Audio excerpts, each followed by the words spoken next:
Hello दोस्तों, कैसे हो आप लोग। तो आपके सामने आ गया है 2025 का सबसे ही मोस्ट अवेटेड नोटिफिकेशन। हर एस्पायरेंट की जिंदगी में ये एक ड्रीम होता है, सबका एक ड्रीम होता है कि एसएससी सीजीएल का एग्जाम क्रैक करना है। क्लियर है जी। वो एसएससी सीजीएल 2025 के एग्जाम का कल नोटिफिकेशन आउट हो गया, ठीक है, और बहुत ही शानदार नंबर ऑफ वैकेंसीज के साथ ये आया है। क्लियर। पूरी हिस्ट्री में थर्ड हाईएस्ट वैकेंसी आई है। 2022 में सबसे ज्यादा वैकेंसी थी 37,000। फिर 2024 एसएससी में वैकेंसी आई थी करीब करीब 17,000, और अब की बार ये थर्ड हाईएस्ट वैकेंसी है 2025 की। ये वैकेंसी करीब करीब 14,000 है। क्लियर है जी। उम्मीद है जैसे मैं बोल रहा हूं कि आने वाले दिनों में वैकेंसी इंक्रीज भी होगा। ये जस्ट टेंटेटिव वैकेंसी है, जस्ट एक अनुमानित वैकेंसी है। अभी बहुत सारे डिपार्टमेंट ऐसे हैं जो अपनी वैकेंसीज इंक्रीज करेंगी, ठीक है ना, और भी वैकेंसीज रिपोर्ट होंगी। तो आप ये मान के चल सकते हो, मुझे ऐसा लग रहा है कि वैकेंसी 15,000 प्लस होने वाली है इस बार। क्लियर है। अब वैकेंसी ज्यादा है तो कंपटीशन भी ज्यादा होगा, हाँ है ना। क्लियर। तो वन बाय वन सारी डिटेल जानते हैं। पूरा एक जो नोटिफिकेशन होता है वो बहुत ही लंबा चौड़ा होता है, डिटेल नोटिफिकेशन। उतना स्टूडेंट के पास समय नहीं है, तो मैंने एक पीपीटी तैयार की है। इस पीपीटी में हम सिर्फ इंपॉर्टेंट बातों पे डिस्कस करेंगे। जितने भी इंपॉर्टेंट पॉइंट्स हैं जो एक स्टूडेंट को पता होने चाहिए, वो सारे पॉइंट्स हम यहाँ पे डिस्कस करने वाले हैं। चलिए तो वन बाय वन चीजों को समझते हैं कि हम डिस्कस क्या क्या करेंगे। तो सबसे पहले तो हम इंपॉर्टेंट डेट्स डिस्कस करेंगे कि कब डेट है, कब एग्जाम फिल करना है, कब एग्जाम फिलिंग लास्ट डेट है। ये सारी बातें हम यहाँ पे डिस्कस करने वाले हैं। Clear. Number of vacancies, eligibility क्या है, एज क्या है, एज रिलैक्सेशन किस कैटेगरी में कितने का छूट मिलता है, कितने साल का रिलैक्सेशन मिलने वाला है, फी कितनी है, एग्जाम पैटर्न में कोई बदलाव आया या नहीं आया। बहुत सारी अटकलें चल रही थी, बहुत सारे लोग कह रहे थे कि पैटर्न चेंज होगा, तो बीच में देखेंगे हम कि पैटर्न में क्या बदलाव आया है। क्लियर है जी। और उसके बाद सिलेबस। क्लियर। तो सबसे पहले शुरू करते हैं डेट से। डेट देखो जरा ढंग से कि submission for the online examination application भाई 9 तारीख, कल 9 तारीख थी। 9 तारीख से 4 जुलाई, 9 जून से 4 जुलाई तक एग्जामिनेशन फिल करने का डेट है। इसके बीच बीच आप फॉर्म भर सकते हैं। और एक बात और, टाइम जो होता है ना, टाइम, ये देखो टाइम बहुत इंपॉर्टेंट होता है। 11 बजे रात तक है। 4 जुलाई को 11 बजे रात में खत्म होगा। कई बार हमें क्या लगता है 5 बजे शाम को खत्म हो गया होगा, हम उसके बाद फॉर्म नहीं भरते, तो ऐसा बिल्कुल नहीं है। 11 बजे रात में फॉर्म फिलिंग कंप्लीट होगा। क्लियर है जी। उसके बाद है फी पेमेंट। तो फी पेमेंट के लिए एक दिन एक्स्ट्रा दे रखा है। फॉर्म फिल का लास्ट डेट 4 है, फीस का लास्ट डेट 5 है। फीस जो है आप 5 तारीख तक दे सकते हो, 5 तारीख की रात के 11 बजे तक। इतनी बात क्लियर। जब आप फॉर्म भरते हो तो आप अपना फॉर्म को, एप्लीकेशन को प्रिंट करके या डाउनलोड करके अपने पीसी या मोबाइल में रख लेना। अगर आपको लगता है कि आपने कोई मिस्टेक कर दी है, कोई नाम का स्पेलिंग गलत हो गया है, कुछ गलत हो गया है, तो करेक्शन विंडो भी खुलेगा। देखो करेक्शन विंडो एक ऐसी चीज है जो किसी पेपर के लिए खुलता है, किसी के लिए नहीं खुलता है। एसएससी में हर पेपर के लिए आता है। क्लियर। लेकिन बैंकिंग में किसी पेपर के लिए करेक्शन नहीं होती भाई, ठीक है ना। जो इन्फॉर्मेशन भर दिया सो भर दिया। क्लियर। तो एसएससी में करेक्शन का मौका मिलता है। ये करेक्शन विंडो आपकी 9 तारीख 9 जुलाई को खुलेगी और 11 जुलाई तक चलेगी। ये भी 11 बजे रात तक है। तो करेक्शन विंडो ध्यान में रखना, ये डेट ध्यान में रखना। उसके बाद एग्जाम का जो टेंटेटिव डेट है, most of the time tentative date पे ही एग्जाम होता है। फिलहाल जो टेंटेटिव डेट है 13 अगस्त से लेकर के 30 अगस्त तक है। क्लियर। 13 अगस्त से लेकर के 30 अगस्त तक ये एसएससी टीयर 1 एग्जाम होना है। उसके बाद आपका जो टीयर 2 होना है वो दिसंबर में होना है। इसकी कोई फिक्स डेट नहीं बताई गई है, सीधे बता दिया गया है दिसंबर महीने में ही एग्जाम होगा। आपके पास प्रीलिम्स के बाद भी, अगस्त के बाद सितंबर, अक्टूबर, नवंबर, 3 महीने पूरे पूरे हैं। फुल 3 मंथ्स है आपके पास प्रिपेयर करने के लिए, अपनी प्रिपरेशन को और बूस्ट करने के लिए। दूसरी बात, बीच में बहुत बड़ा गैप हो गया, तो मेरा अनुमान यह है कि दिसंबर के स्टार्ट में ही मेंस होने के चांसेस हैं। दिसंबर के स्टार्ट में मेंस हो जाने चाहिए। क्लियर। उसके अलावा आपको कोई दिक्कत आता है, कोई डाउट आता है, तो हेल्पलाइन नंबर है एसएससी का, जिसपे आप कॉल करके कोई भी बात पूछ सकते हैं। क्लियर। हाँ, अब ये मत पूछने लगना कि मेरी सरकारी नौकरी लगेगी या नहीं लगेगी। सिर्फ वो बातें पूछे जिनके जवाब एसएससी के पास हो। क्लियर है जी। और पता चले आप पूछ रहे हो कि सरकारी नौकरी लगेगी या नहीं लगेगी, वो बोल देगा कि पढ़ लोगे तो लग जाएगी, नहीं पढ़ोगे तो नहीं लगेगी। क्लियर। अगली चीज है क्रूशियल डेट्स। भाई बहुत ही इंपॉर्टेंट चीज है क्रूशियल डेट्स, ठीक है ना। क्रूशियल डेट्स क्या होता है कि कोई भी चीज है, कोई भी सर्टिफिकेट है या एजुकेशनल क्वालिफिकेशन है, उसके लिए डेट क्या है, वो कितनी तारीख को मान्य है।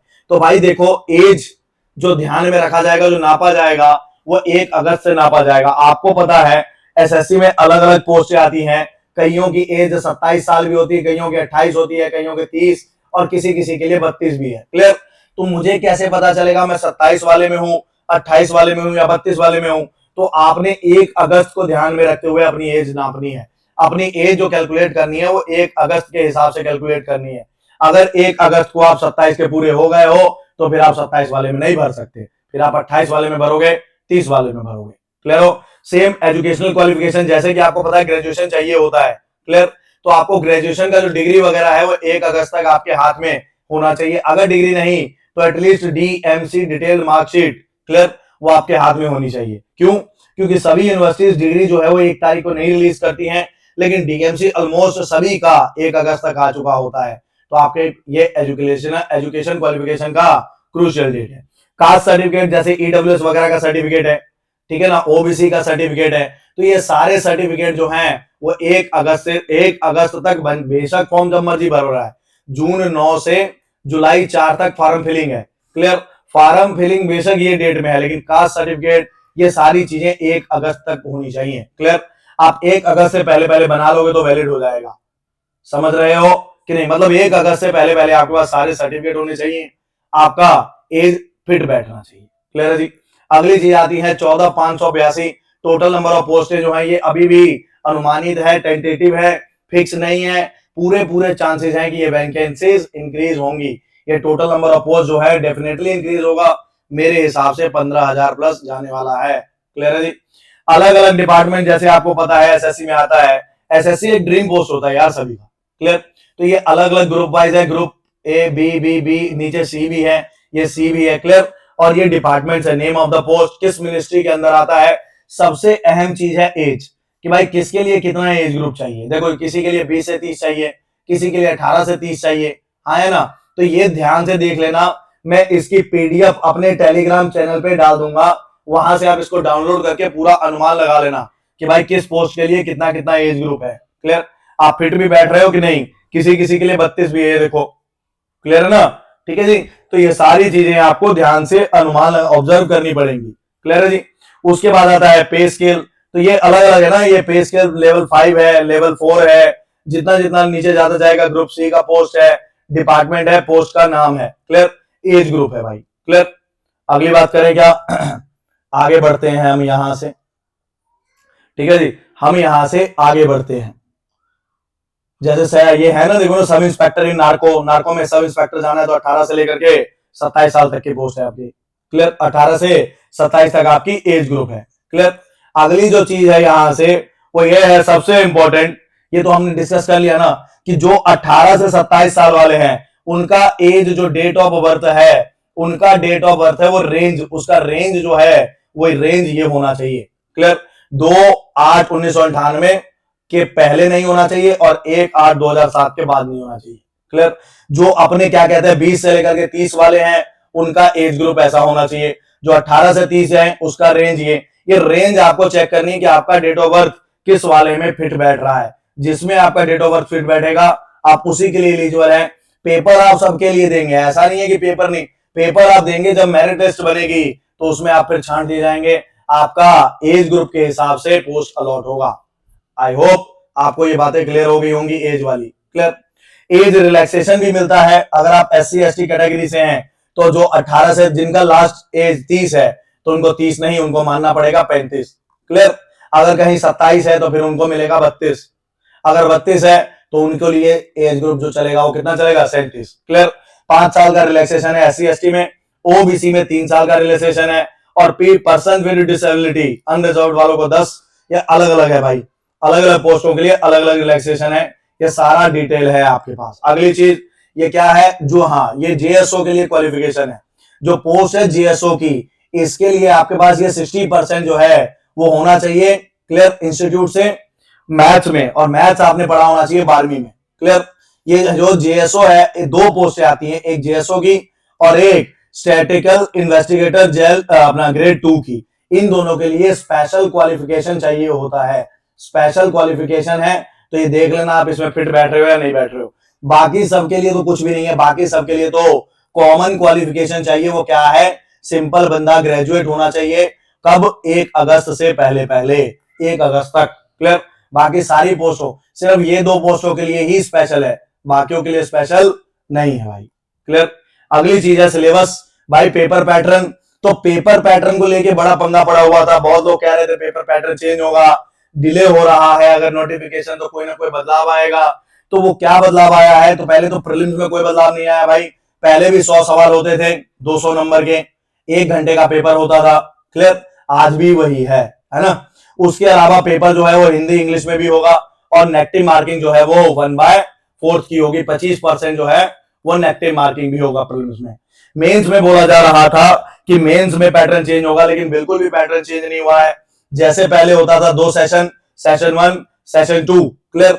सेशन 1 में आपका जो आता था वो आता था सेक्शन 1, सेक्शन 2, सेक्शन 3। सेक्शन 1 में मैथ्स और रीजनिंग 30-30 सवाल, एक सवाल 3 नंबर का है, तो 180 नंबर का ये। यहां 45 सवाल इंग्लिश के और 25 जीएस के, तो 70 दिए 210, ये हो गया। और कंप्यूटर जो होता है वो आप जानते हैं कि ये क्वालिफाइंग इन नेचर होता है। कंप्यूटर का मार्क्स ऐड नहीं होता, जस्ट क्वालिफाइंग होता है भाई। 15 मिनट का कंप्यूटर होता है, 20 सवाल 60 नंबर के। क्लियर है जी? और ये स्किल ऑपरेटर वगैरह के पेपर में होता है। उसके बाद जीएसओ वगैरह की पोस्ट के लिए जब आप जाते हो तो आपका ये एक्स्ट्रा पेपर होता है। क्लियर? तो आपका ये एक्स्ट्रा पेपर होता है। समझे बात को? नेक्स्ट चीज कि भाई फिजिकल, अब कई बंदे फिजिकली थोड़े उतने एक्टिव नहीं होते हैं, तो किन पोस्टों के लिए फिजिकल होना है? भाई ये बात याद रखना, फिजिकल स्टैंडर्ड जो चेक किया जाएगा, फिजिकल टेस्ट जिसका होगा, मेडिकल चेक किया। अरे फिजिकल स्टैंडर्ड में क्या होता है? दौड़ भाग, रनिंग वगैरह। क्लियर? फिजिकल टेस्ट में इसमें क्या होता है? इसमें तुम्हारा चेस्ट का साइज, हाइट, ये सारी चीजें, आई साइट, ये सब चीजें जो नापते हैं, ये किन पोस्टों में नापते हैं? ये पोस्टों में। सिर्फ ओनली इन्हीं पोस्टों के लिए फिजिकल होना है, फिजिकल मेडिकल और किसी में नहीं होगा। ये बात याद रखना। हमें ये बड़ी कंफ्यूजन रहती है कि किसके लिए फिजिकल होगा, क्या सबके लिए फिजिकल होगा या सबके लिए फिजिकल नहीं होगा? तो ऐसा बिल्कुल भी नहीं है, सिर्फ इन्हीं के लिए फिजिकल होगा और किसी के लिए फिजिकल नहीं होगा। क्लियर है जी? अगली चीज है हाउ टू अप्लाई। तो भाई एक बात को ध्यान में रखना कि ssc.gov.in नई साइट है, ये एसएससी की न्यू वेबसाइट है। इस पे जाके अप्लाई करना। ओल्ड वेबसाइट ssc.nic.in पे मत चले जाना, ये साइट अब बंद हो चुकी है। क्लियर? तो इस साइट पे जाके आपको अपना फॉर्म भरना पड़ेगा। क्लियर? और ओटीआर के रिगार्डिंग मैंने वीडियो बनाई हुई है, वीडियो एक बार चेक कर लेना। क्लियर? अगली चीज है एप्लीकेशन फीस। क्या फीस बढ़ने वाली थी? तो फीस बढ़ने लग रहा था बढ़ेगी, लेकिन फीस बढ़ी नहीं है। फीस आज भी 100 रुपए ही है। फीस सबमिशन का लास्ट डेट जो है वो 5 तारीख रात के 11 बजे तक। इससे पहले पहले आप कभी भी फीस पे कर सकते हैं। ठीक है जी? उसके बाद अगर हम बात करें, ये देखो जरा, women candidate, SC ST candidate और PWD एक्स सर्विस है, इनका कोई फीस नहीं है, इनका कोई फीस नहीं है। फीस किसका है? सिर्फ जनरल कैटेगरी बॉयज 100 रुपए फीस है। यार मिनिमम सा फीस है। बैंकिंग का फीस देखोगे 1000 रुपए है, 750 रुपए है। क्लियर? तो 100 रुपए कोई बड़ी चीज नहीं है। एसएससी की यही खूबसूरती है कि इसकी फीस बहुत कम है। क्लियर? उसके अलावा अगर हम आगे की बात करें तो सिलेबस भाई ये जीएस रीजनिंग है। रीजनिंग में ये सारे देखो, सिलेबस प्री चाहे मेंस है उसमें सेम ही होता है। 1-2 टॉपिक ही हैं, जैसे क्वांट्स में एक टॉपिक ऐसा नहीं है कि प्रीलिम्स में नहीं आएगा, आ सकता है। क्लियर? ठीक है ना? इसमें क्या, stats, probability, permutation and combination, तो ये टॉपिक ऐसे हैं जो मेंस में ही मोस्टली आते हैं, प्रीलिम्स में नहीं आते। लेकिन इसका मतलब ये बिल्कुल नहीं है कि प्रीलिम्स में कभी नहीं आएगा, प्रीलिम्स में आ भी सकता है। तो तुमको प्रिपेयर जो करना है वो फुली प्रिपेयर ही करना है, चाहे जैसे मर्जी करो। भाई तुम्हारे पास बहुत टाइम है यार। आज जून चल रहा है, अभी जून का 9-10 तारीख है, अगस्त 13 को पेपर है, तो प्रीलिम्स के लिए आज से 2 महीने से ज्यादा है। मेंस जो होना है दिसंबर में होना है, तो 3 महीने ये वाले हैं, तो 5 महीने से ज्यादा है मेंस के लिए। मेंस के लिए 5 मंथ से भी ज्यादा है। तो बड़े आराम से तुम अगर पढ़ाई करो तो तुम्हारा पेपर निकल सकता है। क्लियर? ये अलग अलग सब्जेक्ट है। ये देखो तुम्हारा जीएस का सिलेबस, क्वांट्स का सिलेबस वही आता है भाई, सिलेबस सेम ही है। इंग्लिश का सिलेबस। क्लियर है जी? उसके अलावा ये लास्ट डेट है, ये तो बता ही दिया आपको कि 100 रुपए फीस है। लास्ट डेट है 4 तारीख। फीस पेमेंट का लास्ट डेट है वो 5 तारीख है। क्लियर? और वुमेन वगैरह के लिए कोई फीस नहीं है, फीस पेमेंट आप जब मर्जी करें। ये सारी चीजें हमने डिटेल में जानी। बड़ा ही इंपॉर्टेंट सा थोड़ा सा ब्रीफ में हमने जानने का कोशिश किया। पूरा डिटेल नोटिफिकेशन पढ़ने का अपने पास टाइम नहीं है, तो उतना ही पढ़ो जितने से काम बन जाए। क्लियर है जी? मिलते हैं next time. Thank you, thanks to everyone.